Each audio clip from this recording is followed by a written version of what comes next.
আচ্ছা, এরপরের পার্ট হচ্ছে আমাদের পার্ট 23, কপিরাইট। আচ্ছা, কপিরাইট জিনিসটা কি, এখানে সেই জিনিসটা নিয়ে বোঝানো হয়েছে। তার আগে আমাদের কপিরাইট জিনিসটা জানার আগে একটা জিনিস বুঝতে হবে যে আমাদের প্রপার্টি বলতে আমরা কি বুঝি, মানে আমাদের সম্পদ বলতে আমরা কি বুঝি। যেমন কিছু সম্পদ আছে যে জিনিসগুলোকে আমরা দেখতে পাই, ধরাছোঁয়ার মধ্যে পাই, ঠিক আছে। এই জিনিসগুলো হচ্ছে জাগতিক সম্পদ, ঠিক আছে। জাগতিক সম্পদ কীরকম? যেমন তোমার বাবার একটা জায়গা আছে, তোমার বাবার একটা গাড়ি আছে, তোমাদের নিজেদের একটা বাড়ি আছে, ঠিক আছে।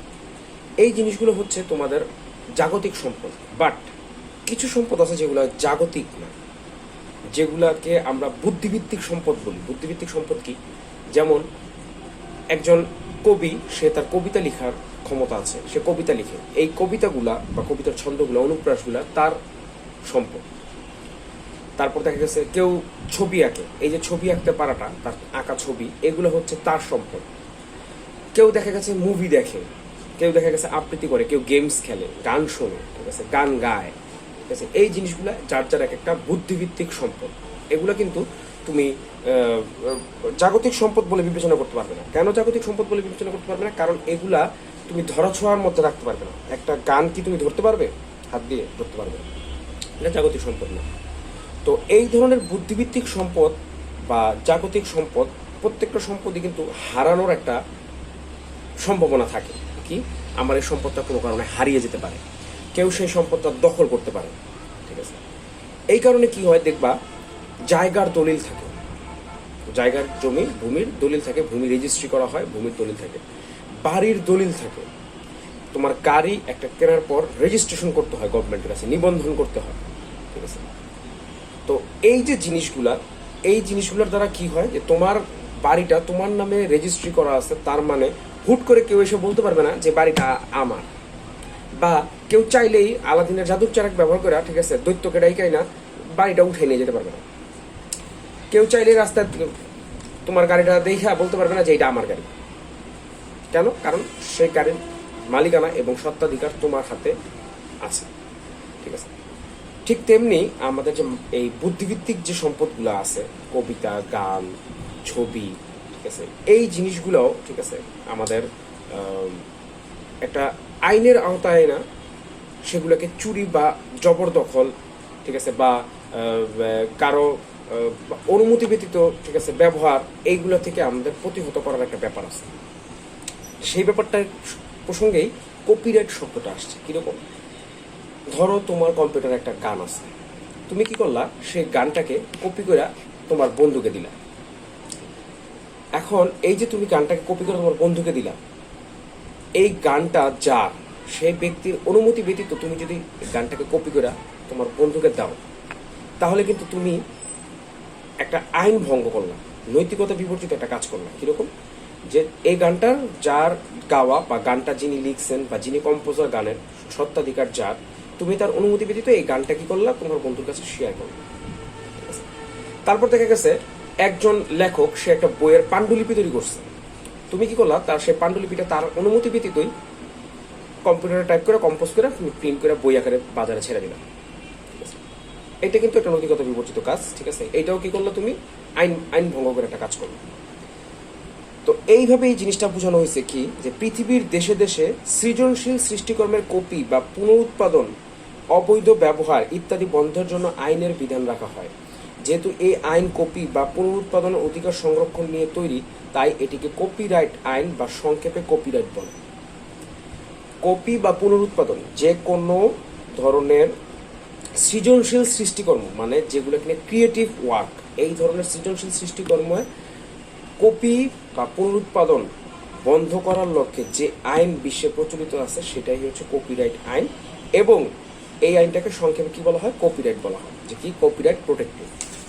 যেমন দেখা গেছে একজন শিল্পী একটা গান রিলিজ করতেছে, সে তার গানটার কপিরাইট প্রোটেক্টিভ করে ছাড়তেছে। এখন দেখা গেছে কি করে, অনেকেই পাইরেসি করে ওই গানগুলো দেখা গেছে বিভিন্ন ওয়েবসাইটে ছেড়ে দেয়, এবং আমরা কি করি, সিডি না কিনেই আমরা ওই গানটাকে কি করতে পারি, সত্ত্বাধিকার খরিদ না করে, মানে সিডি কেনাটা হচ্ছে সত্ত্বাধিকার কেনা, যে কি তার গানের, সে সিডি তৈরি করছে, তার গানের কপিরাইট আছে, আমি তার কাছ থেকে গানের সিডিটা একটা নির্দিষ্ট মূল্য দিয়ে কিনলাম, তার মানে এই গানটা এখন আমি বাজাতে পারবো, এই গানটা আমি আমার কাছে রাখতে পারবো, আমার কাছে এটার আমি স্বত্বাধিকারটা খরিদ করছি তার কাছ থেকে। কিন্তু অনলাইনে আমরা কি করি, কোনো টাকা পয়সা খরচ না করে কি করি, বিভিন্ন ওয়েবসাইট থেকে দেখা গেছে লেটেস্ট সংগুলা গানগুলো ডাউনলোড করে আমরা নিতে পারি। কেন? কারণ ওগুলা কিন্তু পাইরেটেড। ওইগুলা কি করা হয়েছে, কিছু অসাধু লোক কপিরাইট আইনটাকে ভঙ্গ করে তার ওই কি বলে গানটা বা তার সৃজনশীল সৃষ্টিকর্মটাকে কি করছে, ওয়েবসাইটে পাবলিশ করে দিচ্ছে, যার কারণে এখন সাধারণ মানুষ যে কেউ ওইটা ওখান থেকে ওই ওয়েবসাইট থেকে ডাউনলোড করে শুনতে পারতেছে বা দেখতে পারতেছে। তো এই জিনিসটা কিন্তু কপিরাইট আইনটাকে ভঙ্গ করা। আচ্ছা, এরপর যে জিনিসটা বলছে, মুদ্রণ যন্ত্র আবিষ্কার হওয়ার পর বই কপি করা বা নকল করাটা সহজ হয়ে গিয়েছে। লেখকদের অধিকার সংরক্ষণের জন্য সর্বপ্রথম যুক্তরাজ্যে 1662 সালে কপিরাইট আইন licensing of the press act 1662 পার্লামেন্টে পাশ করে। এই আইনের আওতায় যারা তাদের বইয়ের অনুমোদিত কপি বা রন্ধ করতে চায় তাদের এই বই রেজিস্ট্রেশন করে একটা লাইসেন্স নিতে হতো। আচ্ছা, 1662 সালে কি করছে, সর্বপ্রথম ইংল্যান্ডে লেখকদের অধিকার মানে লেখকদের এই যে লেখালেখির যে সত্ত্বাধিকার এটা রক্ষার স্বার্থে একটা কপিরাইট আইন তৈরি করা হয়, যেখানে তারা রেজিস্ট্রেশন করে তাদের বইটাকে পাবলিশ করতে পারবে, যার কারণে কি হবে না, তাদের বইটা কেউ তাদের অনুমতি ব্যতীত পাবলিশ করতে পারবে না বা নকল বা পুনরুৎপাদন করতে পারবে না।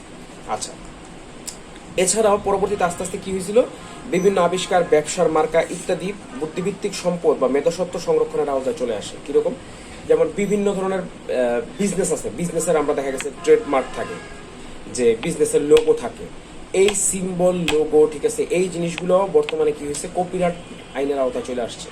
তারপর দেখা গেছে অনেক মানুষের দেখা গেছে আবিষ্কার, যেমন আমরা একটা কথা কিন্তু অনেক সময় শুনি, সেটা কি, যে রেডিও আবিষ্কার নিয়ে, ঠিক আছে, রেডিও আবিষ্কার বা বেতার যন্ত্র আবিষ্কার করা নিয়েও কিন্তু আমরা একটা দ্বিমত শুনি, যে কি বেতার যন্ত্র যে আবিষ্কারকর্তা ছিল প্রকৃতপক্ষে তার আবিষ্কারের নিউজটা পাবলিশ হয়েছে পরবর্তীতে অন্য একজন ব্যক্তি যে ওনার সত্ত্বাধিকারটা গ্রহণ করে এই বেতার যন্ত্রটা আবিষ্কারের তথ্যটা ছড়াইছে তার।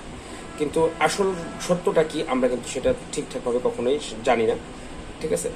তো এই যে এই ধরনের আবিষ্কার নিয়েও কিন্তু অনেক মিথ্যা হয়, মিথ্যা প্ররোচনা হয়। কিরকম, তুমি একটা জিনিস আবিষ্কার করছো, আমি তোমার অজ্ঞাতসারে সেই জিনিসটার সত্ত্বাধিকারটা দখল করে নিলাম, আমি মানুষকে জানাই দিলাম কি, একটা প্রেস কনফারেন্স রেখে যে আমি জিনিসটা আবিষ্কার করছি, প্রেস কনফারেন্স রেখে করছি, মানুষজন মনে করছে যে আসলে আমি এটা আবিষ্কার করছি, এখন ফলাফল কি হলো, তোমার সত্ত্বাধিকারটা কিন্তু নষ্ট হয়ে গেল। তো এইরকম ভাবে দেখা গেছে যে কি সত্ত্বাধিকার তৈরি করলে পরে যারা সত্ত্বাধিকার তৈরি করে, কপিরাইটটা দেখা গেছে তাদের মৃত্যুর পর প্রায় 100 বছর সময় পর্যন্ত তাদের এই কপিরাইটটা সংরক্ষিত থাকে। আর আমাদের বাংলাদেশে দেখা গেছে 60 বছর পর্যন্ত এই কপিরাইটটা সংরক্ষিত থাকে, এবং আমাদের দেশে কপিরাইট আইনটা হচ্ছে 2000 সালে বাস্তবায়িত আইন। আবার কোনো কোনো দেশে দেখা গেছে 50 থেকে 70 বছর পর্যন্ত এই কপিরাইট আইনটা বলবৎ থাকে। আচ্ছা, তো কপিরাইট ভঙ্গ করে পুনরুৎপাদন যখন করা হয় তখন আমরা সেটাকে বলি কি পাইরেটেড। যেমন পাইরেসি করা জিনিস, যেমন আমরা গান ডাউনলোড করি পাইরেটেড বিভিন্ন ওয়েবসাইট থেকে, একটা মুভি রিলিজ পাওয়ার জন্য কি করে, রিলিজ পাওয়ার আগেই দেখা গেছে মুভি 4-5 টাকা আমরা ডাউনলোড করে ফেলছি। কিভাবে ডাউনলোড করে ফেলছি, পাইরেটেড ভাবে ওই গানগুলা দেখা গেছে বিভিন্ন ওয়েবসাইটের মধ্যে আছে, আমরা ওইখান থেকে কি করছি, গানগুলোকে ডাউনলোড করে নিচ্ছি। তারপর দেখা গেছে বিভিন্ন সফটওয়্যার বা গেমস আমরা অচিরেই মানে অতি সহজেই পাইরেটেড কপি ইউজ করি।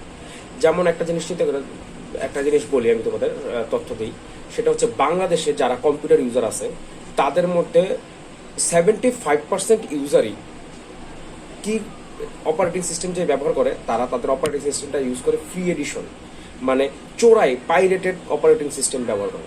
কিরকম, তারা বাজারে যায়, যে কোনো একটা কম্পিউটারের সিডির দোকানে যায়, সেখানে গিয়ে কি করে বলে যে উইন্ডোজ 7-এর সিডি দেন বা উইন্ডোজ 10-এর একটা ডিস্ক দেন, ডিভিডি দেন।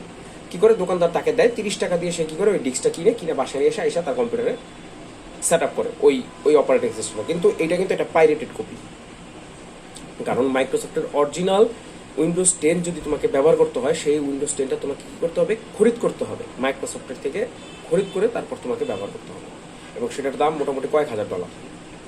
তো সেটা না করে কি করতেছে, আমরা চোরাই কপি বা পাইরেটেড কপি, পাইরেসি করা জিনিস আমরা ওয়েবসাইট থেকে ডাউনলোড করে নিতে পারতেছি। এখন যাদের ইন্টারনেট আছে এখন তো তারা ওয়েবসাইট থেকে ডাউনলোড করতে পারে। এছাড়া দেখা যাচ্ছে বাজারে সিডি কিনতেছে 30 টাকা দিয়ে, সিডি কিনে বাসায় সেট আপ দিতেছে, এগুলো হচ্ছে পাইরেটেড কপি। আচ্ছা, তবে এখানে কিছু জিনিস আবার আছে যেটাকে আমরা পাইরেসি বলবো না বা কপিরাইট আইনের লঙ্ঘন বলবো না, সেটাকে আমরা বলবো ফেয়ার ইউজ। ফেয়ার ইউজ কোন জিনিসের জায়গায় বলবো, যখন কোনো একাডেমিক বা পড়ালেখার কাজে সৃজনশীল কাজকে কপি করা যায় বা কপি করা হয়, তখন সেই জিনিসটাকে আমরা কি বলবো, ফেয়ার ইউজ বলবো। তখন কিন্তু সেটাকে আমরা পাইরেসি বলবো না, বা সেটাকে আমরা কপিরাইট ভঙ্গ করাও বলবো না। যেমন কি পড়ালেখা বা একাডেমিক কাজে, যেমন তুমি তোমার পাঠ্য বইয়ের একটা পেজ ধরো নষ্ট হয়ে গেছে, তুমি তোমার বন্ধুর কাছ থেকে কি করলো, ওই তার বইটা নিয়ে তুমি ওই পেজটা ফটোকপি করে নিলা, এটা কিন্তু পাইরেসির ভিতরে পড়লো না। এটা কিন্তু এই ফটোকপি করাটা কিন্তু তোমার ফেয়ার ইউজ পলিসিতে গেল, এটা তোমার পাইরেসির ভিতরে গেল না।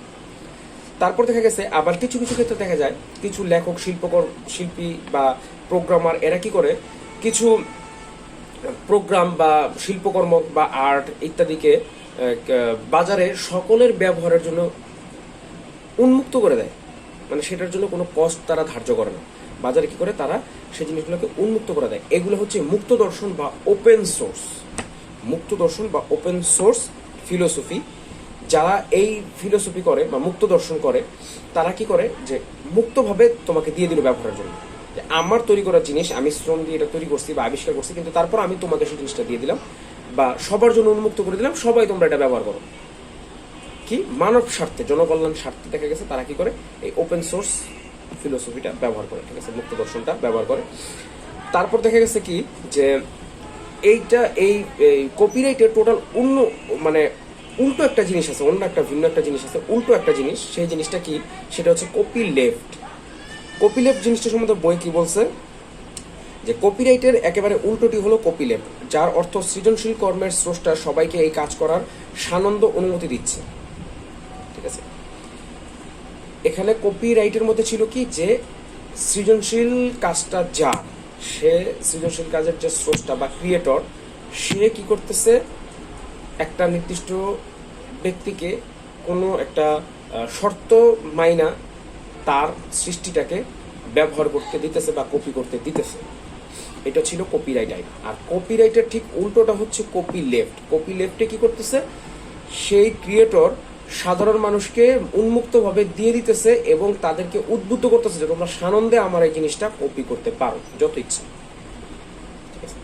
এটা হচ্ছে কপি লেফট। এখান থেকে কিন্তু এমসিকিউ আসে, ঠিক আছে। আবার আরেকটা জিনিসও আছে, যে বলছে যেটা এখানে বইয়ের মধ্যে, সেটা কি, যে লেখকের বই তার লিখিত বা কোনো আইনি অনুমতি ছাড়াই প্রকাশ করতে পারবে, তবে লেখকের নাম প্রকাশ করতে হবে বা সেটি দিয়ে কোনো মুনাফা লাভ করা যাবে না।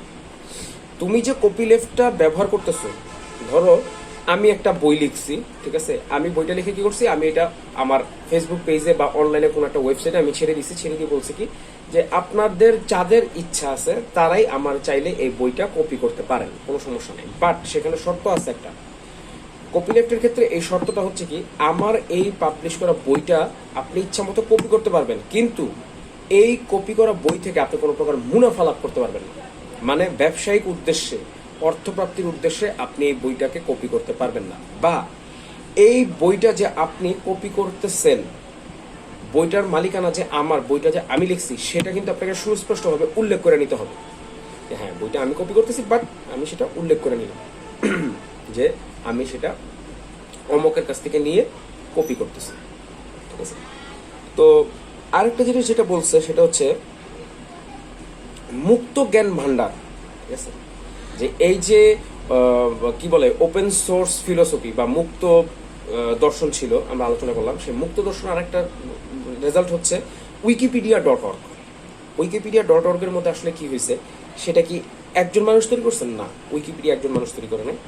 উইকিপিডিয়াতে বহু মানুষ তাদের জ্ঞানটাকে এই একটা মুক্ত লাইসেন্সের আওতায় আইনে কি করছে, সকলের ব্যবহারের জন্য উন্মুক্ত করে দিছে। কি সকলে ব্যবহার করতে পারতেছে, কিন্তু জিনিসটা মুক্তভাবে তারা ব্যবহার করতেছে, তাদের এখানে কোনো প্রকার টাকা পয়সা দিয়ে ব্যবহার করতে পারছে না। উইকিপিডিয়াতে তুমি যে কোনো কিছু সার্চ দিয়ে যে কোনো কিছু সম্বন্ধে একটা তথ্য পাচ্ছ, কিন্তু তথ্যটা পাওয়ার জন্য কিন্তু তোমাকে টাকা দিতে হচ্ছে, ঠিক আছে। কিন্তু ওটার কিন্তু একটা সত্ত্বাধিকার আছে, এবং ওই সত্ত্বাধিকারটাকে কিন্তু তুমি কপি পেস্ট করতে পারবে না। ইভেন এখন দেখা গেছে যে তুমি ওই জায়গার কোনো একটা তথ্য ব্যবহার করতেছো, সেই তথ্যটাকে আইডেন্টিফাই করো এখন পসিবল, মানে সম্ভব সেটা ব্যবহার করো, নিশ্চিত করার জন্য যে কি তুমি ওই জায়গার তথ্যটাই না ব্যবহার করতেছো। আচ্ছা, এই পর্যন্ত ছিল হচ্ছে আমাদের কপিরাইট সংক্রান্ত বর্ণনাটা। এরপরে আমাদের পরের টপিক আসবে পার্ট নাম্বার 24 থেকে 26, নৈতিকতা ও প্লেজারিজম।